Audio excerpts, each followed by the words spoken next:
देश के आम आदमी को एक बार फिर जोर का झटका लगा है। आरबीआई गवर्नर शक्तिकांत ने 3 दिनों तक चली एमपीसी की बैठक के बाद रेपो रेट को बढ़ाने का ऐलान किया है। रेपो दरों में इस साल लगातार 5वीं बार बढ़ोतरी का ऐलान किया है। आरबीआई ने रेपो रेट को 0.35% बढ़ाने का ऐलान किया है।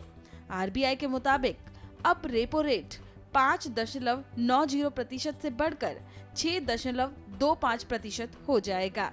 इस फैसले के साथ ही अब होम लोन, ऑटो लोन समेत सभी तरह के लोन महंगे हो जाएंगे और लोगों को ज्यादा ईएमआई भरनी होगी।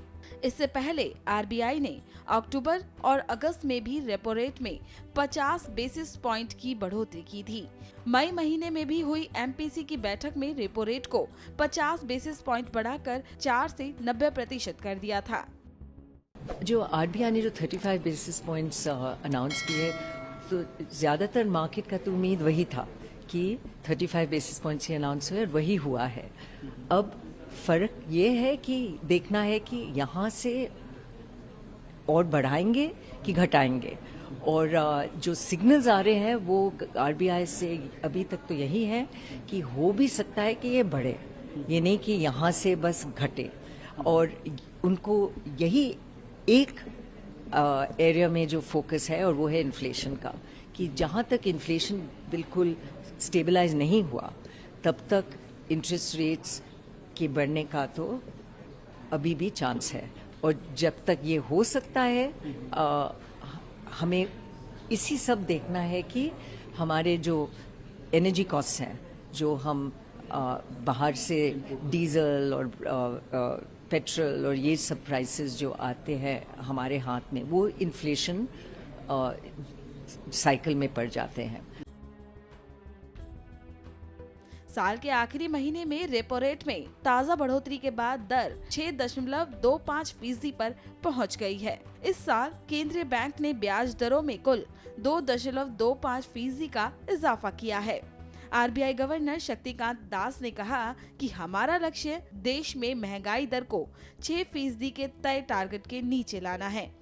भारतीय रिजर्व बैंक ने फाइनेंशियल ईयर 2023 के लिए सीपीआई मुद्रास्फीति का पूर्वानुमान 6 से 7% पर बरकरार है। एक्सपेक्टेड था कि रेट हाइक होगा, क्योंकि अब की टाइम पे इन्फ्लेशन को कंट्रोल पे लाना बहुत ज़रूरी है, लेकिन इन्फ्लेशन ज़्यादातर कंट्रोल में धीरे धीरे आ रहा है और उसके वजह से ये एक्सपेक्टेड भी था कि रेट हाइक जो मात्रा है उसको थोड़ा कम किया जाएगा। सो उस हिसाब से 35 बेसिस पॉइंट ज़्यादातर इंडस्ट्री के तरफ से एक्सपेक्टेशन था।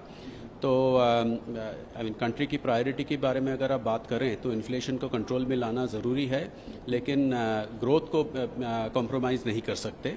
और उस हिसाब से जो एक्नॉलेज किया जाता है कि India is a rare bright spot globally, और आपने ये भी सुना होगा कि वर्ल्ड बैंक ने कल हाइक किया है इंडिया का ग्रोथ फोरकास्ट। तो basically it is an acknowledgement कि जो स्थिति है वो धीरे धीरे कंट्रोल में आ रहा है। इसके साथ ही अगले 12 महीनों में मुद्रास्फीति दर 4% से ऊपर रहने की उम्मीद जताई गई है।